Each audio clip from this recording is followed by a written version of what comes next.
Oui, bonjour, je suis Géraldine Bory, responsable de la communication au musée Soulage.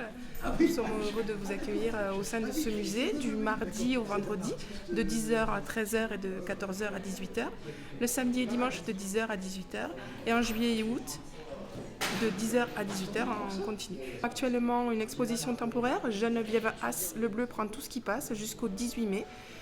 Ensuite, vous avez les espaces d'exposition permanente qui présentent la collection Soulage. Nous serons heureux de vous accueillir.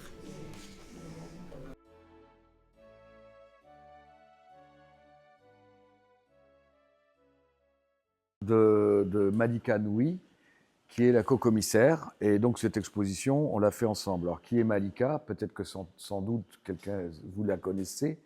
Malika, elle travaille au Centre Pompidou. Elle est chargée de production pour les expositions, Malika. C'est elle qui a fait l'exposition Geneviève As au Centre Pompidou il y a quelques années. À la mort de Geneviève, on a présenté des œuvres au Centre Pompidou. Donc, on a fait cette exposition à quatre mains, mais on a fait cette exposition aussi avec le fonds de dotation Geneviève As, qui existe depuis maintenant quelques années, qui a pour vocation, en fait, de faire connaître son œuvre et de la diffuser. Euh, Moi, j'ai connu Geneviève As. On peut dire qu'une des caractéristiques de Geneviève As, c'est que, je l'ai vu à différentes reprises, c'est que c'était pas quelqu'un de très bavard. Mais étonnamment, dans ses films, elle parle quand même pas mal.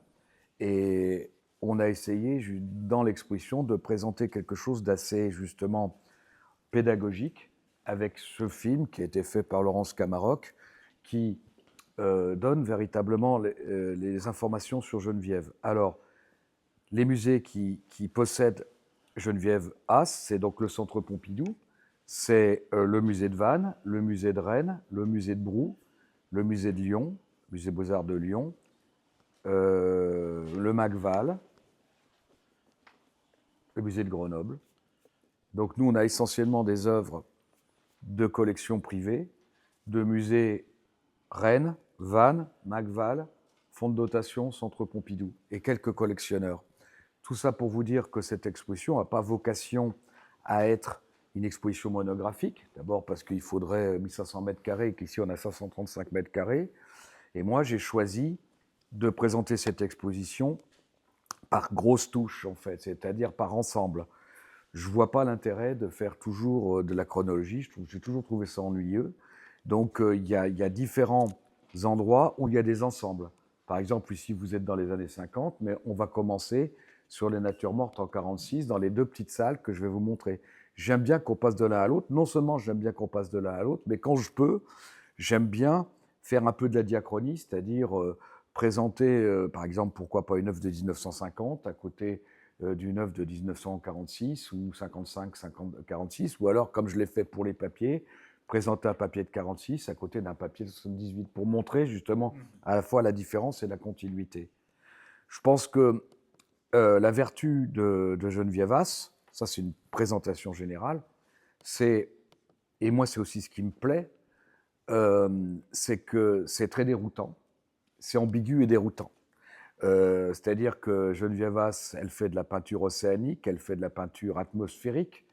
Donc j'entends par là que c'est une artiste pour qui la mer a une très grande importance, et donc sa Bretagne, mais c'est aussi une peintre solaire, par exemple, parce que dans les années 50, elle est en Provence, et donc il y a la lumière qui arrive. Donc vous voyez ce que je veux dire. Donc on peut dire, elle est, elle est atmosphérique. Mais l'atmosphère est aussi, comme dit Dubuffet, c'est le paysage du mental. Hein. Donc le paysage du mental, c'est qu'elle est très intellectuelle, puisqu'elle fréquente tous les grands poètes comme Francis Ponge, Pierre Lecuir, Sylvia Baron, donc qui est sa compagne. Donc Sylvia Baron-Supervielle, c'est la nièce de Jules Supervielle, et c'est surtout une des principales traductrices de Borges. Hein. Donc c'est pas rien. Donc tous ces gens-là, c'est cet univers. Donc moi, ce que j'ai voulu, pour faire simple, j'aime bien les artistes impurs. Alors je m'explique. Je supporte pas comment dire, ce qui pourrait être trop théorique, trop préparé, trop justifié a posteriori et a priori. Moi, hier, je lisais, je vous conseille ce livre qui est formidable, qui s'appelle Les promenades avec Robert Walser, de Carl Seelig. Hein, donc, c'est Carl Seelig, pendant 25 ans, il va accompagner Robert Walser. Moi, j'ai une admiration sans borne pour Robert Walser, ses promenades, etc. Et il dit, Walser, en quelque sorte, il dit l'intuition, le mouvement, la promenade, on voit des trucs, mais surtout pas la mise en... de vouloir à tout prix être intelligible. Voilà. Et moi, je suis assez d'accord que la promenade, c'est ça. Moi, je suis marcheur, j'aime ça. Et donc, il y a aussi ça dans cette œuvre de Geneviève Haas. Et puis, la chose que je voulais dire, qui est importante, c'est que si on regarde bien cette œuvre, on va dire qu'elle est autant figurative que informelle. Et c'est ça qui me plaît. Ce que vous voyez derrière vous, par exemple, les boîtes, là, par exemple, ça, c'est des boîtes. Moi, je sais que c'est des boîtes. Mais dans les années 50, ces boîtes, il y a de Stahl qui travaille sur la même idée, il y a déjà Fautrier qui a fait des boîtes. Vous voyez ce que je veux dire? Ça vient du réel, quoi. Et donc, c'est ça qui m'intéresse. Donc, moi, j'aime bien présenter des natures mortes et à côté de ces natures mortes, présenter des choses informelles. Et quand on regarde les choses informelles, qu'est-ce qu'elle dit? C'est la mer, c'est le ciel, c'est ça, c'est la pluie, c'est la Bretagne, quoi. Voilà. Et ça me plaît, quoi. Moi, je pense que si on présente Hélion, on ne peut pas présenter Hélion uniquement avec les dernières œuvres d'Hélion. Mais moi, personnellement, je préfère le Hélion abstrait géométrique. Mais c'est les deux. Si on présente Gerhard Richter, c'est bien les deux. Alors voilà. Alors, on va regarder ça. Je vais vous faire une petite bio de Geneviève Haas. Alors, qui est Geneviève Haas? Elle naît en 1923 en Bretagne, dans un milieu intellectuel petit bourgeois, voire bourgeois. Elle s'appelle Bodin, mais très rapidement, le père quitte la famille, et donc elle est élevée par sa mère, par sa grand-mère. Donc ça, c'est très important.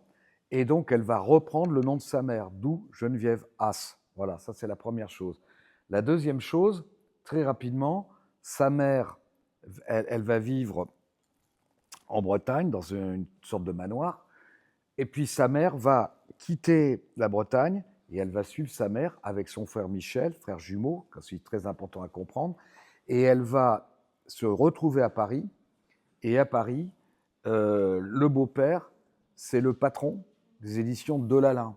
Alors ça vous dit peut-être rien, Delalin, mais Delalin, il fait des livres scolaires ou des documents scolaires, comme ces cahiers qu'on voit ici. Voilà. Donc, elle va travailler sur ces cahiers. Elle va avoir une double formation, École du Louvre, les arts décoratifs, et elle va travailler, va s'inscrire à différentes... elle va se rapprocher du groupe qui s'appelle le groupe L'Échelle. Il faut comprendre que dans les années 40, 50, 60, les artistes abstraits et les artistes figuratifs sont à peu près ensemble, hein, ou peuvent s'opposer, par exemple, les artistes, les témoins de leur temps, par exemple, et puis les artistes abstraits, ça c'est quand même important, mais finalement, elle dessine, et elle peint, et elle fait ses cahiers. Donc on voit ses cahiers. J'ai fait un cahier avec un facsimilé à l'intérieur de ce cahier ou de Geneviève. Ça, c'est le début.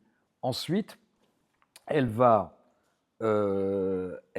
travailler, elle va commencer à exposer, mais de manière un peu informelle.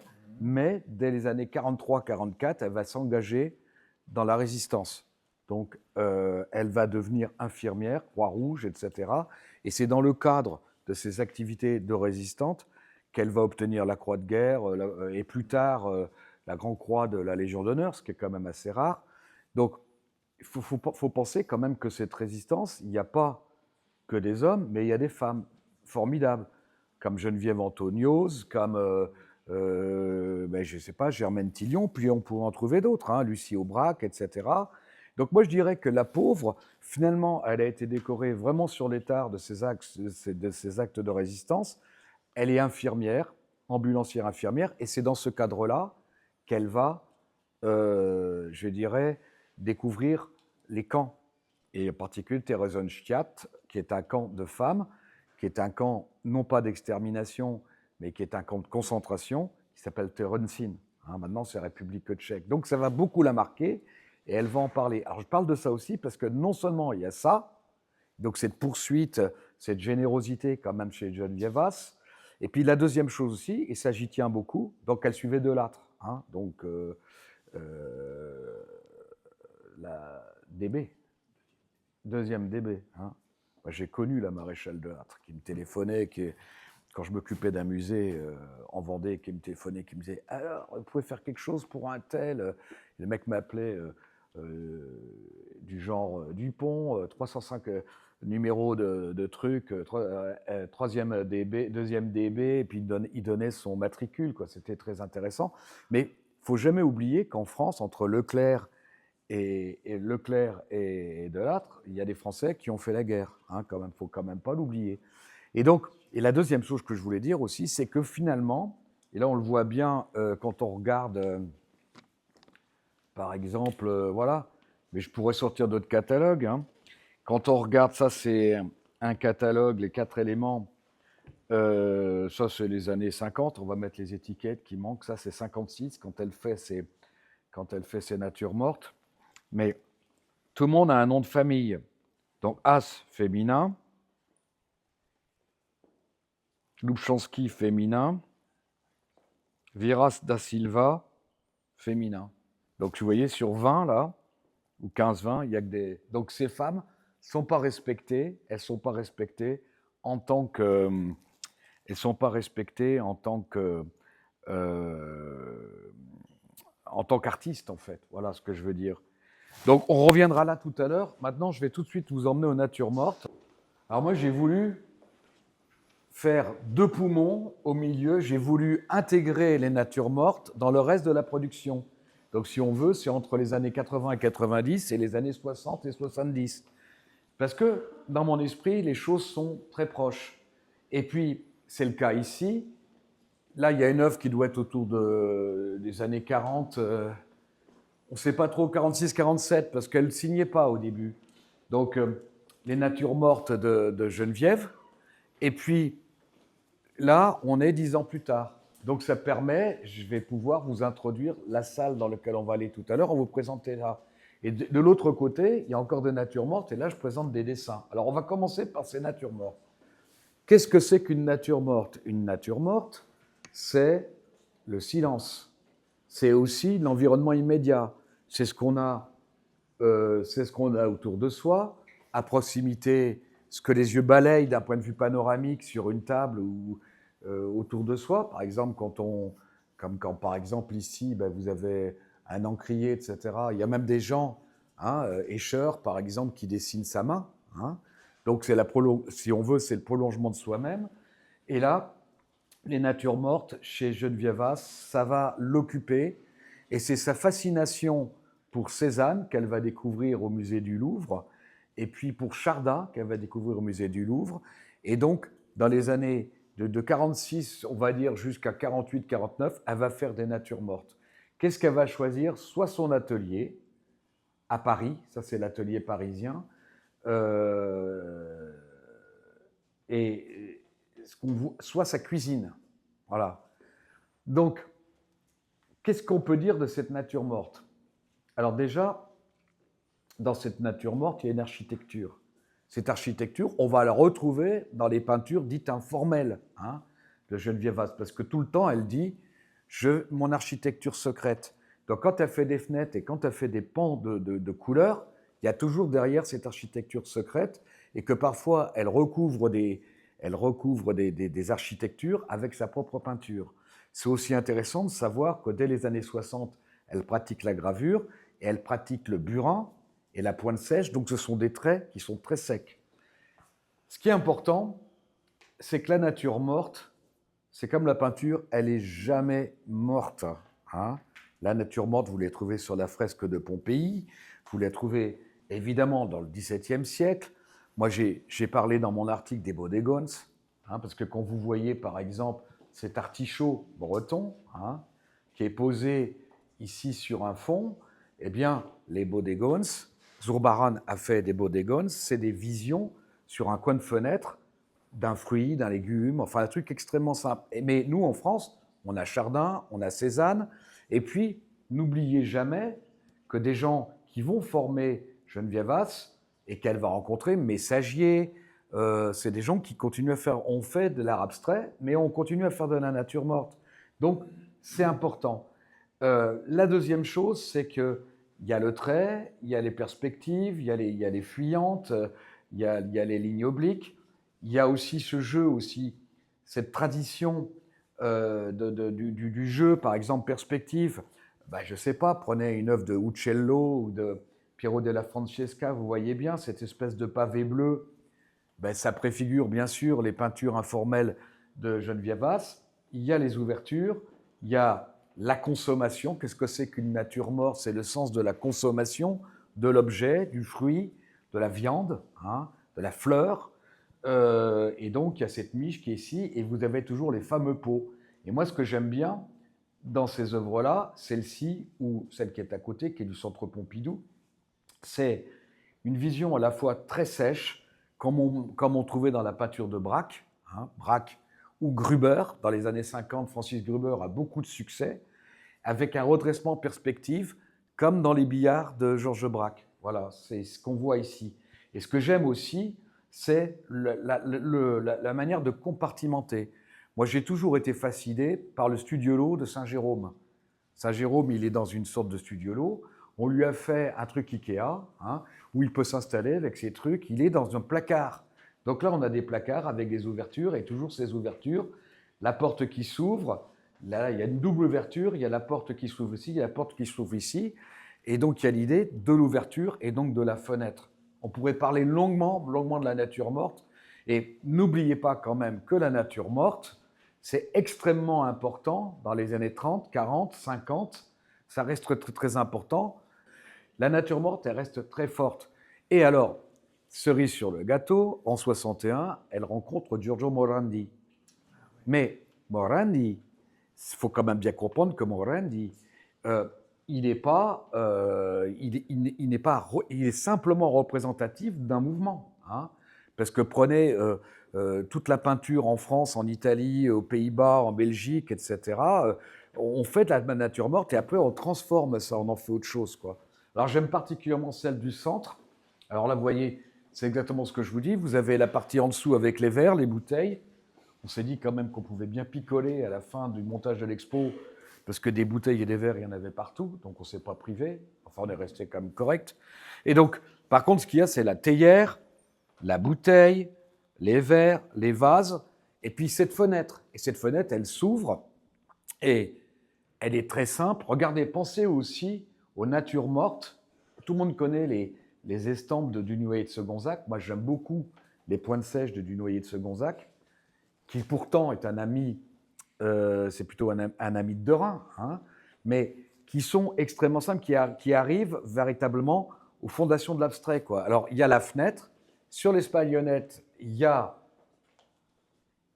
ce torchon janséniste. Il y a un côté un peu champaigne quand même dans la peinture de Geneviève Haas. Et il y a ce liseré de rouge aussi que j'aime bien.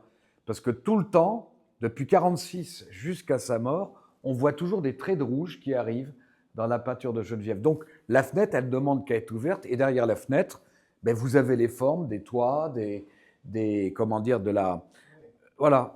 Et ça, je pense, jusqu'ici, on n'avait jamais présenté autant de nature morte qu'ici au musée Soulages. Et je crois que c'est intéressant de non pas opposer, mais associer ça avec la peinture telle qu'elle est connue. Donc, le goût de la couleur, la douceur, les nuances de gris, de blanc, de nacré, de rose, tout ça, c'est ce qu'on voit dans les œuvres de Geneviève. Alors ici, évidemment, vous avez l'artichaut de 46, redressement perspective. Redressement perspective, bien sûr, c'est le souvenir. C'est le souvenir de Braque, de Gris, de Picasso. C'est tout ce qu'on voit ici. Et juste un légume, un artichaut. Et puis là, vous en avez d'autres aussi. Moi, j'aime particulièrement celle-ci parce que la composition est absolument formidable. Vous avez cet angle ici, vous savez, qui arrive dans la surface rectangulaire. Il y a une grande simplicité, probablement la table, le fond, la bouteille d'encre ou le verre, on ne sait pas trop. Et puis ici, vous avez l'encrier et le crayon. Il ne manque plus que la main, vous voyez. Et donc la proximité, tous ont fait des natures mortes. Moi, j'en ai fait des paquets de natures mortes. Quand je réfléchis, quand j'écris, par exemple, je dessine énormément. Voilà. Et c'est ça que je trouve. Donc, ne perdez jamais de vue que tout ça, c'est du mental. Voilà, c'est du mental. C'est important. Alors, j'ai trouvé dans le fond de dotation cette affiche. Yann Kruger, c'était un grand galeriste de Genève. Et c'est daté, c'est autour des années 60, je dirais, cette affiche. Mais c'est intéressant, maître du 19e et du 20e siècle. Alors, qu'est-ce qu'il y a déjà?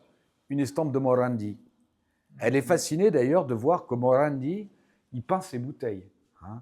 Il y a de la poussière, c'est ce qu'elle raconte quand on rencontre Morandi. Mais n'oubliez pas que Morandi, il fait partie,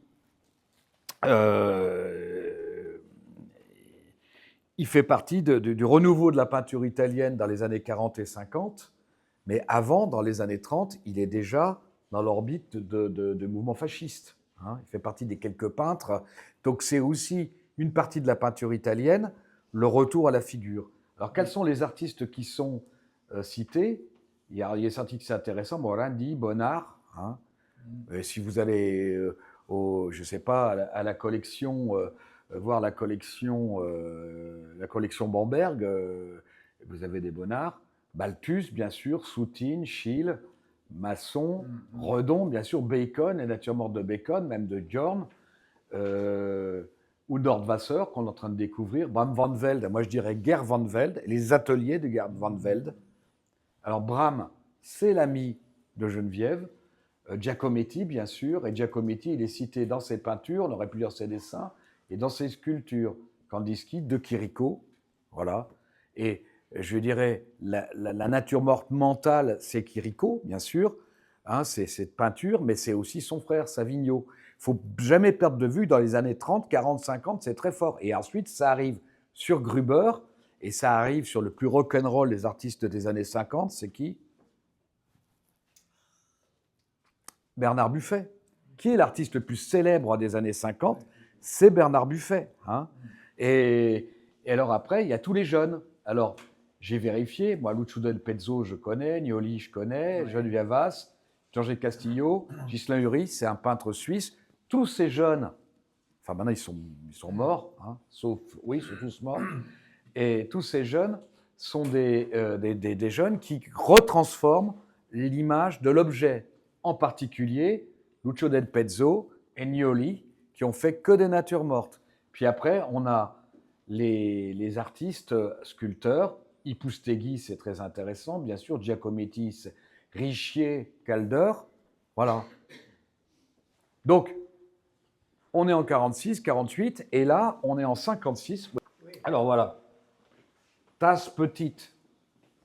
Bon, la tasse est un pur prétexte. Hein. C'est totalement...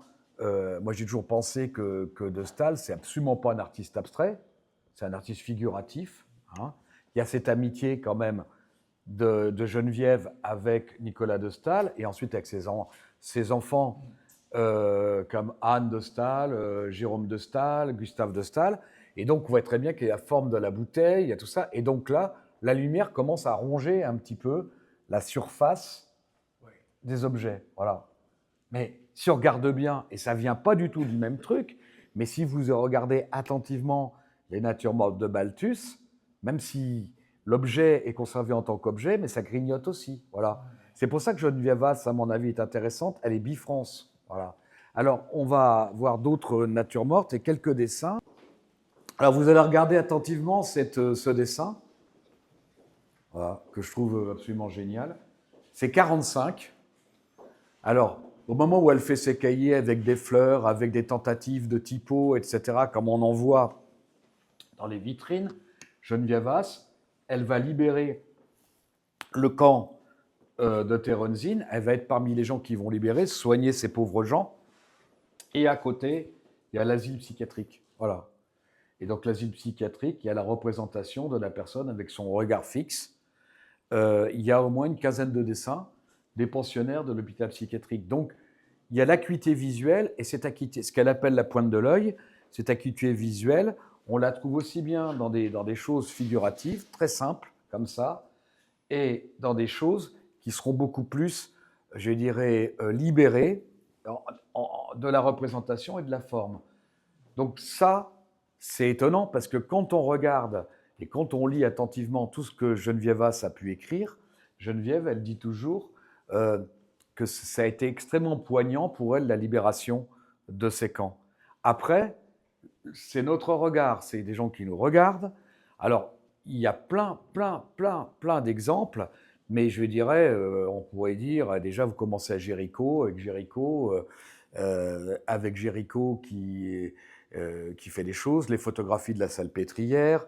Nous, on a par exemple René Cossanel qui a fait des portraits de personnes internées, par exemple, ou de pensionnaires de Laborde. Ça, c'est vraiment intéressant. Donc, cette humanité, très importante pour Geneviève. Et puis là, il y a 2 dessins. J'aurais pu en présenter 150. Mais moi, ce qui m'intéressait, le sujet n'était pas le dessin. Ce que je voulais, c'était montrer qu'une œuvre de 46 et une œuvre de 78, finalement, sont très différentes, mais répondent à des bases semblables.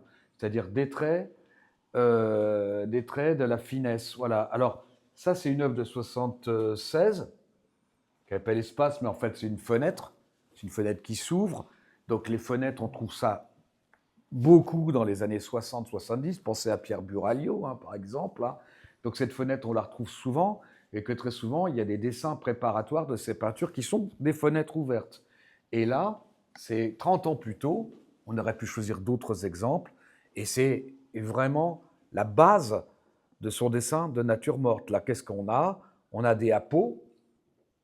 Alors, ce n'est pas des animaux empaillés, c'est des animaux en bois, peints, très bien faits d'ailleurs. Et puis, il y a la bouteille, il y a le verre et il y a quelques traits. Voilà.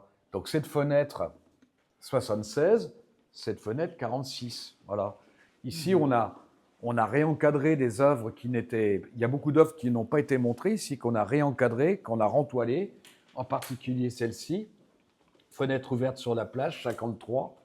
Donc ça a certainement été fait probablement en Provence, mais ce qu'on comprend, c'est les plans, les nuances de gris, de bleu, de marron, de noir, les fenêtres ouvertes, perspective, la mer, le ciel. Voilà. La mer, le ciel, c'est l'admiration qu'a Geneviève, par exemple, pour le Lorrain. Le Lorrain, évidemment, moi je trouve que les plus beaux ciels, sans fermeture éclair, ou une fermeture éclair qui n'existe pas entre le ciel et la mer, pour moi, c'est le Lorrain et Albert Marquet. Voilà. Ça, Marquet, j'en ai fréquenté beaucoup quand j'étais au Sable d'Olonne, des Marquets, et je pense que ça, c'est quelque chose qui est important. Et alors, on présente aussi cette nature morte, qui est au Musée des Beaux-Arts de Rennes, qui est très belle, parce qu'en fait, en réalité, la nature morte, c'est une image dans l'image, parce que là, vous avez ce cadre-là, et là, on a réencadré celui-là, c'est la même image. Voilà. Sauf quand même qu'il y a une différence, c'est que là, elle a remplacé des châssis. Alors, les châssis de peinture, les cadres de peinture, les fenêtres, et c'est aussi, au fond, dans les années 70, l'intérêt que Geneviève Haas peut avoir pour les gens de support surface. C'est ça aussi qui est étonnant, quoi. Donc ici, on a la fenêtre, on a la bouteille, mais là, on a la fenêtre, la bouteille, mais là, on a la boîte. Voilà. Et puis là, vous avez la boîte qui est là aussi, et ces boîtes vont devenir des gros aplats de peinture, comme dans la peinture de Geneviève, ou effectivement aussi la peinture de Nicolas de Staël. Et le meuble lui-même devient une forme très simple, presque pas monochrome, mais en tout cas monocolore, monopigmentaire. Et voilà. Et ça, cette simplicité, c'est vraiment la force de Geneviève Haas. Ensuite, il y a les bouquets. Alors, on en a choisi 2. Je veux dire, bon, on sait tous depuis Fontaine-Latour et et Manet et Valadon. Et on sait tous que les bouquets sont une force. Moi, Fantin-Latour, je reste toujours scotché devant une peinture de Fantin-Latour. Comment on peut faire exprimer un bouquet? Voilà. Donc, il y a aussi pas mal de bouquets dans l'œuvre de Geneviève Haas, avec une très grande simplicité. Donc, deux fonds, un fond un peu comme dans la peinture de David, un fond un peu comme ça, moiré, et puis le fond qui représente en fait tout simplement le sol, la table, et puis donc le bouquet lui-même avec 3 malheureuses fleurs. Et ces fleurs, elles sont malheureuses, mais elles ont du sens. Hein. Vous savez très bien que la nature morte, je veux dire, une huître, une tulipe, etc. Et Geneviève Haas est bien trop cultivée pour ignorer ce genre de choses. Voilà, donc ça, c'est chez Sylvia Baron, et ça, c'est un prêteur. Donc Sylvia Baron, c'est la femme, hein, c'est la compagne la compagne de Geneviève Haas. Voilà. Mais vivre avec ça, c'est pas mal quand même. Puis alors, il y a les petits fruits. Alors le fruit, c'est aussi la consommation du fruit, la consomption du fruit, la disparition du fruit, si vous préférez, la pourriture noble. Hein. C'est aussi quelque chose qui est important. Et alors, sur ce mur, vous avez d'autres natures mortes. Alors, moi, j'aime bien celle-ci. C'est pareil, c'est une œuvre qui n'avait jamais été présentée. On l'a nettoyée, on l'a encadrée. Moi, elle me plaît, en fait, parce qu'il y a un châssis complet, il y a une toile, là, qui est renversée sur le fauteuil.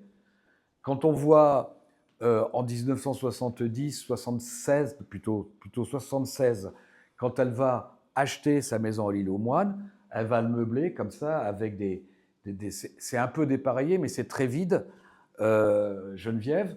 Et puis, il y a toujours ces bouteilles, ces flacons qui sont là comme des unités de mesure, la chaise qui est dépeuplée, la bouteille et bien sûr le cadre. Voilà.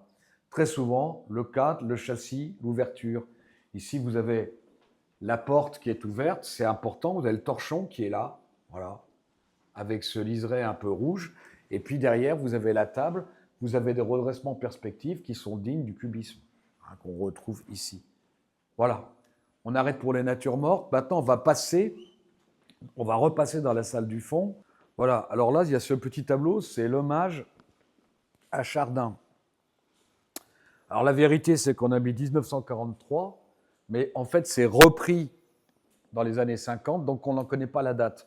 Dans le catalogue, vous allez voir que ce n'est pas les mêmes dates, mais l'hommage à Chardin, c'est un peu la douceur de la couleur, l'objet, et comme dit Geneviève Haas, ce qui intéresse, ce n'est pas les objets, c'est la distance qu'il y a entre les objets. Voilà. Et de toute façon, c'est le propre de la nature morte que d'installer des distances entre les objets. Si vous voyez par exemple les boîtes de fautrier, ben, elles sont souvent centrées et il y a tout ce vide autour qui est important. Donc on voit très bien comment finalement les formes des objets vont arriver à se dissoudre en quelque sorte dans la lumière et dans la couleur, la lumière portant les couleurs, bien entendu, et puis qu'il va y avoir parfois des accents de couleurs comme ce orange qui est ici. Voilà. Et là, vous avez cette œuvre qui, à mon avis, est une œuvre majeure de Geneviève Haas, c'est 48-1950, et pensez un peu à l'histoire de la peinture, et ne la pensez pas qu'en France. Hein. Pensez, quand vous voyez ça, évidemment, on pense à Fautrier, on pense bien sûr à Nicolas de Staël, mais on voit très bien que la boîte de Chicorée, la boîte dans sa cuisine, c'est marrant de voir que quand elle va à l'île aux Moines, elle reconstitue sa cuisine qu'elle avait dans les années 40 quand elle était à Paris. Il n'y a rien du tout, quoi. Hein. Et donc, il y a cet entassement de boîtes bleues avec les formes, un bleu qui est très varié. Ce bleu plus ou moins fort, plus ou moins léger, plus ou moins ardoisé, c'est ce qu'on va retrouver dans ces peintures, dans ces grandes formes de peinture. Mais pensez aussi que ce qui est intéressant, c'est la perspective. Vous voyez, on est dans un angle ici, ça c'est intéressant. Et puis pensez aussi que il n'y a pas qu'Hélion, quoi. Hein. Il y a aussi Guston, voilà. Et donc, très étonnamment, Geneviève Haas n'a pas connaissance finalement de l'expressionnisme abstrait. Mais c'est aussi très très curieux de voir ce qui se passe. Et qu'on revient à Geneviève Haas, alors que les Messagier, Pignon, etc., qui sont de sa génération, soit sont clairement post-cubistes et parfois rentrent dans une abstraction des fusions ou de bonne aloi, elle elle est vraiment dans sa solitude et dans la simplicité. Elle fait comment dire, des formes géométriques, mais indistinctes. C'est ce qui la différencie de gens qui, parce qu'elle va exposer au Salon des Réalités Nouvelles. Donc, le Salon des Réalités Nouvelles, ça commence autour de 47, 48. C'est l'hommage qui est fait à Mondrian, à Montegarlo. Donc, c'est ce qu'on appelle l'art concret, hein, c'est-à-dire l'abstraction géométrique. Et elle s'en écarte par son effusion, par sa sensibilité. Donc, ce que vous voyez sur les murs ici, eh bien, c'est la dilution de ces objets dans la lumière. Voilà. Là, vous avez une œuvre de 65. La lumière va gagner. Ce n'est pas linéaire, hein, les œuvres de Geneviève Haas. Donc, il y a la dilution dans la lumière de ces formes. Et on a comme des formes presque, on parle de formes de diamants, en fait, de pans de diamants, quand on voit ces œuvres-là. Voilà. Moi, j'ai beaucoup d'intérêt pour celle-ci. Voilà. 55. Voilà. Vous prenez ça, vous la regardez attentivement, et puis après, vous replongez un petit peu, alors non pas dans Bram van Velde, dans Gert van Velde, hein, les ateliers de Gert van Velde, et Francis Ponge, tous ces gens-là, tous les gens qui sont de milieux vraiment littéraires, notamment de la NRF, sont des gens qui sont très proches des artistes. Et ils écrivent les uns sur les autres. Jean Genet. Voilà. Ici, vous avez des portraits de Geneviève. J'ai voulu jouer sur l'idée du Leporello, je trouvais ça marrant.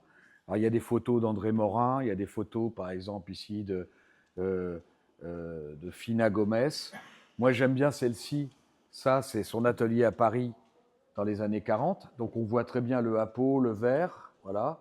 Et puis, le fouillis des pinceaux et de la matière, en fait, chez Geneviève Haas. On voit tous ces pinceaux qui sont bricolés, etc. Et puis, on la voit ici dans son atelier, qui est rue Rico. Rue Rico, c'est donc près de la place d'Italie. Et donc, on la voit là avec Leporello. Et voilà. Et ça, c'est toujours l'atelier rue Rico face à la lumière. Et là, c'est quand elle fait de la pointe sèche. Voilà. Il faut quand même penser que c'est quand même une femme qui va créer pendant 60 ans. Hein. C'est quand même impressionnant, quoi. Et finalement, elle est bien présentée. Il y a eu de grandes expositions tout à fait majeures qui ont été faites au Centre Pompidou, au Musée des Beaux-Arts de Rennes, à Brou. Hein. Mais je crois qu'il y en a encore sous la pédale. Aussi, on arrive dans les années 50, 60. Voilà, c'est la décomposition de la lumière. Donc la lumière va devenir un peu immersive. Moi, je parle d'infusion. Là, on est en 66, voilà. Composition, couleur dans l'espace. Ça, c'est au musée des Beaux-Arts de Lyon. Et ce qui intéresse, nous, cette période-là, c'est la période de l'estampe ou de l'éventail. Donc, l'éventail, c'est un éventail de couleurs qu'on retrouve ici comme un signe. Ou, par exemple, ici, c'est l'évocation de la pluie. Hein. Pluie numéro 2, c'est 63, c'est un peu avant. Donc, finalement, elle associe des formes informelles à des phénomènes atmosphériques, si on veut, climatiques. Voilà. Donc, ce que je trouve très beau dans cette œuvre-là, c'est le passage. D'abord, c'est le fond qui est très mystérieux.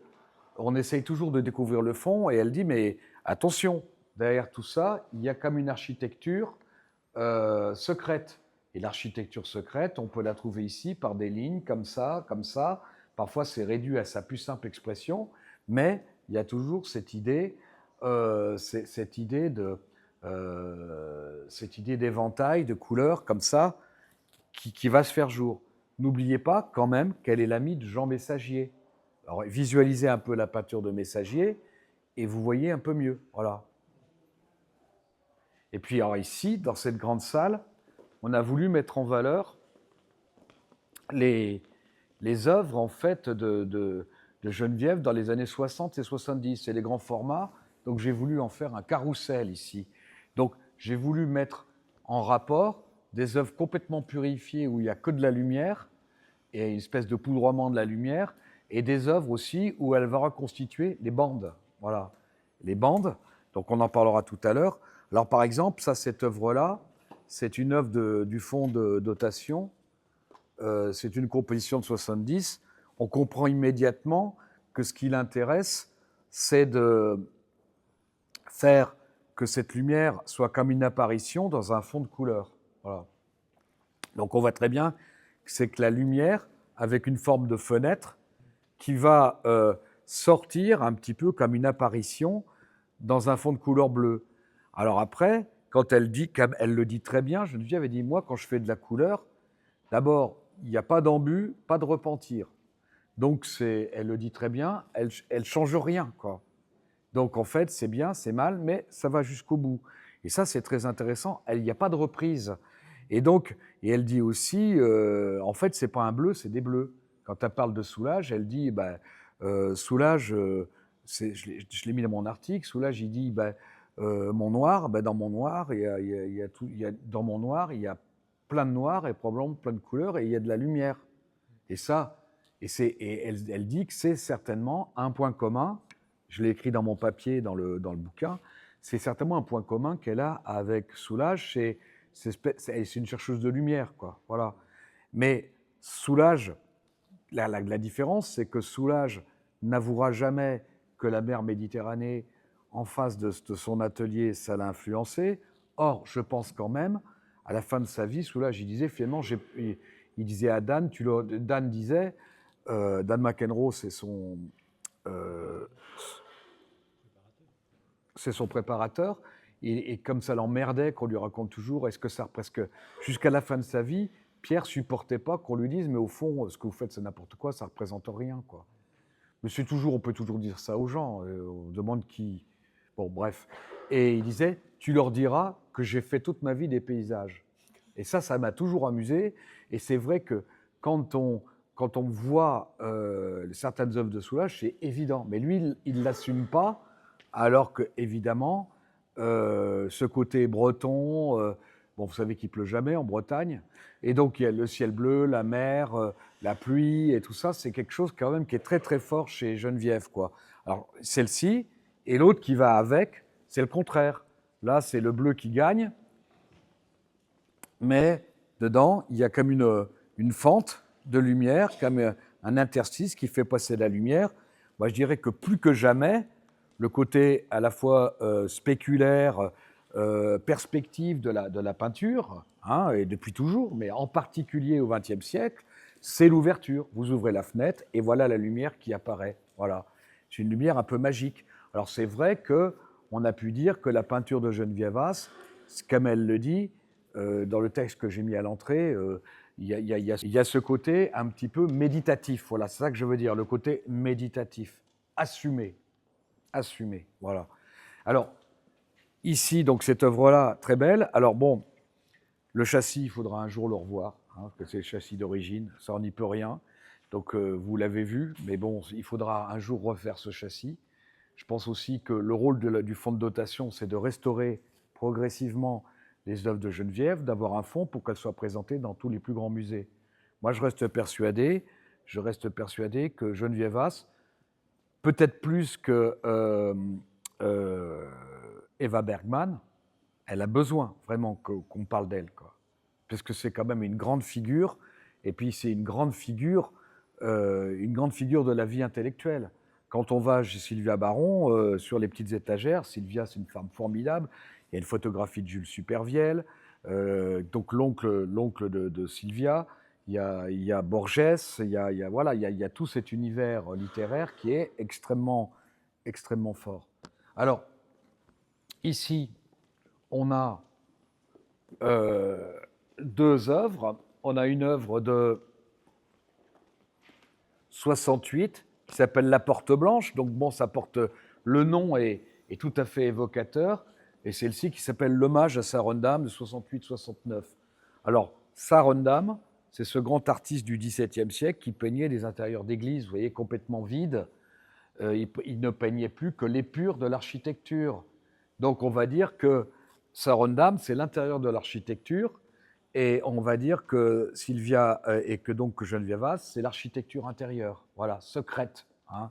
Et donc moi j'aime beaucoup cette œuvre parce que j'aime bien ce rose nacré, j'aime bien cette idée qu'il y a une ouverture. Il y a toujours cette idée dans l'œuvre de Geneviève, jusque dans les œuvres finales, avec donc ce fameux bleu as. Et donc, à côté, il y a la porte. Donc là, on a l'idée de cette porte qui va s'ouvrir. Et image de l'ouverture dans la lumière, qui du reste existe déjà dans la peinture depuis 20 ou 30 ans, avec notamment des œuvres de Rothko. Hein. Rothko, si vous regardez attentivement Rothko, c'est l'ouverture vers quelque chose qu'on ne connaît pas.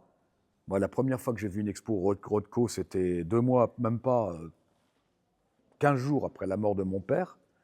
Et je peux vous dire que je m'en souviens toute ma vie, parce qu'en réalité, il y a une ouverture vers autre chose, quoi.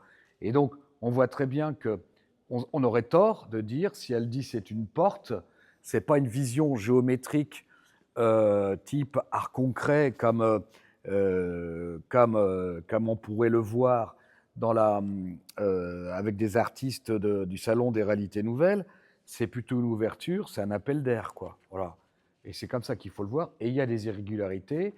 Et la grande différence qu'il y a avec le color field ou avec l'expressionnisme abstrait, d'une manière générale, avec la peinture américaine des années 50 et 60, hein, c'est que évidemment, il n'y a pas de monochrome, il n'y a pas de radicalité, il n'y a pas de pensée formaliste, il y a plus de la poésie, tout simplement. C'est ça la différence avec cette peinture. Pour autant, c'est intéressant, on pourrait, je pense, présenter des œuvres de Geneviève Haas à côté de certains peintres américains. Moi, je crois. Elle connaissait, en tout cas. Voilà. Et ça, c'est fondamental. Il y a un tremblement de la couleur, il y a un tremblement de la lumière qui n'a rien à voir. Et même quand on aborde des bandes, donc si on aborde le problème des bandes ici, et des bandes de couleurs, évidemment, ça fait penser à Support Surface, 78. Hein. Mais alors, il y a des choses qui sont intéressantes, qu'on voit de temps à autre dans les peintures de Geneviève Haas. Parfois, il y a les bandes qui sont collées. Des règles, nous on appelle ça des règles, des réglets, des bandes, qui sont des bandes. Là, c'est une bande plastique qui est collée sur la peinture. Mais pour autant, même si on sent que la ligne est protégée, il y a quand même une forme d'irrégularité, et de plus en plus dans l'œuvre de Haas. Donc c'est vrai que là, la fenêtre est grande ouverte. Voilà. Et moi, je sais que Geneviève Haas, ce n'est pas une vision géométrique, c'est une vision de l'espace qu'elle a autour d'elle, de ses maisons, de l'intérieur, elle arrive à l'extérieur. Exactement pour des raisons totalement différentes. Un peintre comme Bazaine, Bazaine, il peint quelque chose dans son atelier, et après, il va l'appeler, ça ressemble à une forêt, vraiment, et puis c'est abstrait, mais ça ressemble à une forêt. Il ne coupe pas complètement les bases de la peinture figurative, et il va appeler ça orage dans la forêt, mais il n'y a rien qui est en rapport avec l'extérieur. Alors que, par exemple, Olivier Debré, c'est le contraire. Hein. Olivier, lui, il emmenait ses œuvres au bord de la Loire, il peignait des choses complètement abstraites, et puis il appelait ça Amboise, Chinon, bord de Loire, etc. Voilà. C'est toute l'histoire du titre et de la signification qu'on essaye d'attribuer au titre pour arriver à une vision. Voilà. Alors ici, on a une œuvre du même esprit, mais on comprend toute la complexité de l'œuvre de Geneviève Haas.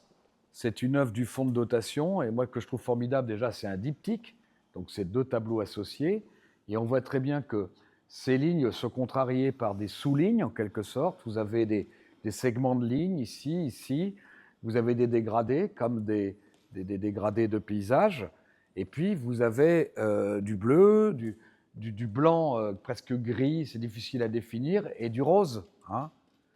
Voilà. Et ça, c'est ça que, moi je pense que ça, c'est vraiment une caractéristique de l'œuvre de Geneviève Haas. C'est une subtilité tout le temps. Et on retrouve tout ça dans ses cahiers. Et quand elle fait des cahiers, elle dit, je fais mon cahier de A à Z, mais jamais, même les carnets, elle les entasse et tout ça, et vous verrez au Centre Pompidou, hein, à la Bibliothèque nationale de France, le 18 février, eh bien vous allez voir que son carnet, c'est une histoire en fait, et de page en page, ça se poursuit. Alors, il y a aussi une caractéristique des œuvres de Geneviève Haas, c'est donc les compositions avec les tondos. Alors, l'histoire des tondos, on la connaît, c'est Edward Kelly qui laisse des chassirons à Paris. Donc, ça va très bien dans l'esprit de la peinture américaine avec ce qu'on appelle les chap canvas, c'est-à-dire les toiles en forme. Hein. En France, ça existe. Hein. Il y a, dans les années 40, 50, c'est Bronner. Hein. Donc, en fait, et donc, elle va faire des tondos de toutes les tailles. Voilà, donc celui-là, c'est, voilà, j'en présente 3. On va essayer de modifier ça, parce que ça, c'est pareil, c'est des questions de moyens. Je trouve que c'est un peu trop présent. On va en refaire un autre. Mais cette idée des tondos, c'est aussi important. Et le tondo ramène à la Renaissance. Le premier à avoir fait une exposition sur les tondos, je crois que c'est en 76 ou en 78, c'est au musée de l'Abbaye Sainte-Croix, au Sable d'Olonne, c'est Henri-Claude Cousseau. Voilà, ça s'appelle tondo. Voilà. Et donc, le tondo, c'est la Renaissance. Hein. Le tondo, c'est entre autres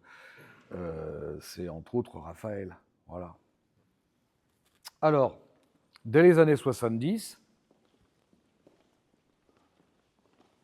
voilà, la verticale sépare la mer, le ciel, tantôt l'aube, tantôt l'air, je peins entre les choses.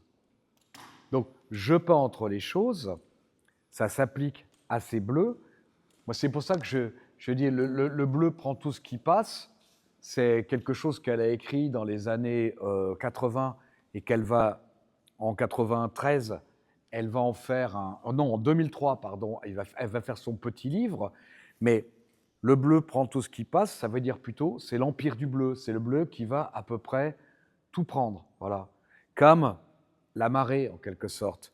Alors, la verticale sépare la mer, l'horizontale aussi. Et en fait, il y a la verticale et l'horizontale. Mais à chaque fois, il faut imaginer toutes ces bandes blanches ici qui sont en réserve, avec parfois des petites touches de rouge, comme une espèce d'échancrure qui fait passer la lumière. Voilà, ça c'est très important, c'est fait pour la lumière. Et parfois, c'est plus ou moins manifeste, parfois c'est presque inexistant. Hein. Et il y a toujours la pensée monumentale dans l'œuvre de Geneviève Haas. Par exemple, ces 3 œuvres-là, qui sont des années 90, je n'ai plus en tête les dates, 95, 96, ouais, j'ai pris que les 96, mais il y a 7 ou 8 stèles dans les collections du Centre Pompidou. J'en ai pris que 3, 1, 2, 3. Et je les ai décalées ici pour que quand on rentre, on est de biais, on les voit de face. Voilà, ça m'amusait, plutôt que de faire un truc qui soit trop régulier. Quand vous êtes en face, vous voyez ça, je préfère qu'on le voit de côté. Et alors, ça s'appelle des stèles. Pourquoi ? Parce que c'est toujours l'intérêt qu'elle a pour la poésie. Si vous vous intéressez à la poésie, Victor Ségalen, stèle 1913, c'est formidable. Alors, stèle, c'est quoi ? Ségalen. Il faut savoir que la manière d'envisager la Chine, il y a 2 manières. Soit c'est Pierre Loti, le sac du palais d'été ou du palais d'hiver, enfin qu'importe, un truc de soudard, on pique tout et on essaye d'en faire des musées ou on essaye de le revendre. Ou alors, dans la tradition des jésuites, du père Huc, eh bien, c'est la découverte de la langue chinoise et de la calligraphie. Et ça, c'est Ségalen et Leys. Hein. Et stèle, c'est la découverte de la langue chinoise, donc de la calligraphie, et les stèles qui sont dressées au bord des chemins. Voilà. Donc la stèle, le menhir, vous savez que c'est Victor Ségalen meurt foudroyé dans la forêt de Brocéliande. Ben, malheureusement, il n'a pas croisé la fée Viviane. Hein. Mais s'il avait été un peu plus loin, il aurait été à Brasparts, il aurait vu la centrale nucléaire, les druides, enfin bon.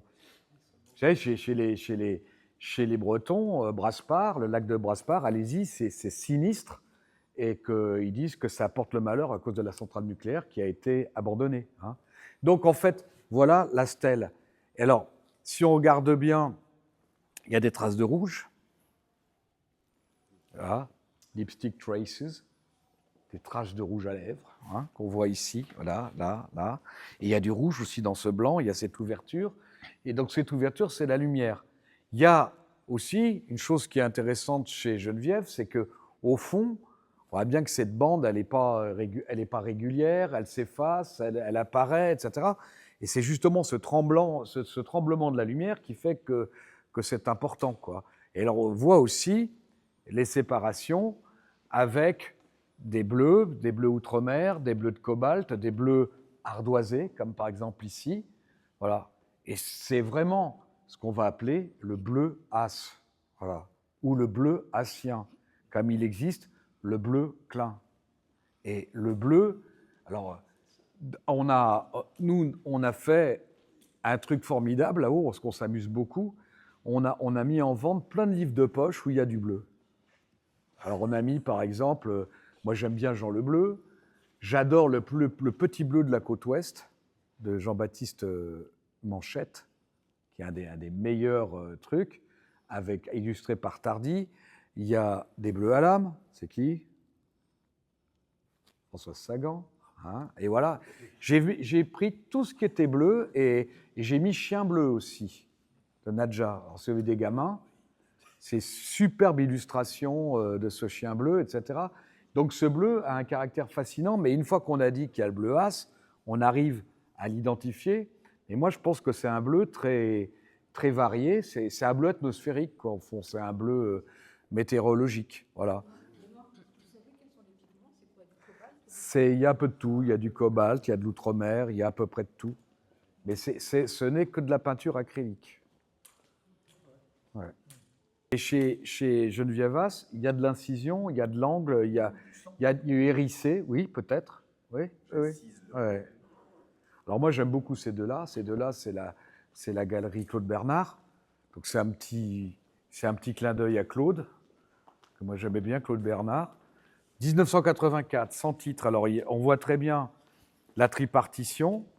C'est comme des chartes de couleurs, en fait, avec des bleus différents. Ce qui est intéressant, c'est que le cadre, il est peint par Geneviève.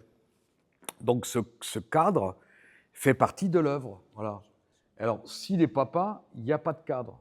Voilà. Donc, quand on a mis quelques cadres, ces petits cadres blancs, c'est nous qui les avons, enfin, les galeristes, qui les ont ajoutés. Voilà.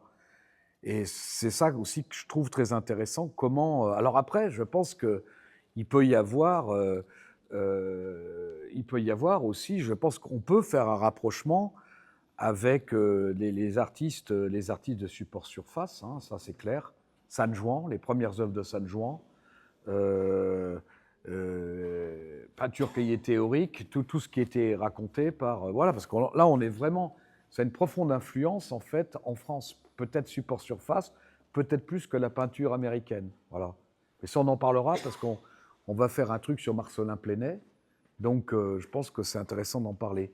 Et autrement, à la fin de sa vie, elle prend beaucoup de plaisir à faire des petits tableaux. Alors, des petits tableaux comme ça, il y en a peut-être une bonne centaine, quoi. Et donc, moi, j'en ai choisi 3, voilà, pour montrer, pour les rendre encore plus précieux, plutôt que d'en faire un mur, j'en ai choisi 3 pour montrer justement la délicatesse, le travail pratiquement de lignes sur le gris-bleu, les encadrements, voilà, et le travail sur la verticalité et sur l'horizontalité, avec comme presque un travail de détrempe, quoi. C'est très beau, voilà. Donc je l'ai choisi 3. Et puis, voilà, j'ai voulu aussi montrer. J'ai pas voulu. Ça fait le bleu, en fait, c'est un tiers de cette exposition. Mais ce qui m'intéressait, c'est le voyage vers le bleu, comment le bleu est partout. Voilà. C'est ça que j'ai voulu. J'ai pas voulu et je l'ai bien expliqué d'ailleurs dans le catalogue, et je l'ai bien expliqué aussi. Parce que si j'avais fait que du bleu, c'était très facile, parce qu'on en trouve beaucoup. Mais moi, ça m'intéressait de montrer que Ces deux espaces de nature morte, c'est comme les poumons d'un corps, en fait. Et c'est pour ça que je les ai mis là. Je les ai en gros encapsulés dans l'ensemble de l'expo pour justement montrer que tout ça c'est un tout et c'est très différent et à la fois c'est très proche. Voilà. Et ça me paraissait important. Alors là, vous voyez, on a une ligne d'horizon qui est rouge, par exemple. Voilà. Le rouge, on le trouve aussi, mais le rouge, si vous regardez attentivement ce rouge, il a de la matière et il est peint sur du bleu. Voilà. J'ai essayé d'être complet. Et donc, on vend. Alors, s'il y a un livre qui est formidable, c'est Un été avec Geneviève Haas, aux éditions Les Chopes, qui est très, très bien. Elle donne beaucoup de détails biographiques, c'est très intéressant. C'est Sylvia qui l'a écrit avec Geneviève. Et puis, il y a beaucoup de textes importants qui ont été écrits sur Geneviève. En particulier, il y a Jean Lémarie, mais oui, il a écrit plusieurs fois, oui, sur elle, et c'est très très bien ce qu'il écrit. On peut les lire tranquillement. C'est l'exposition de Reims, et puis c'est le bouquin de Skira. Il y a Germain aussi qui a écrit des choses formidables, Germain Viat.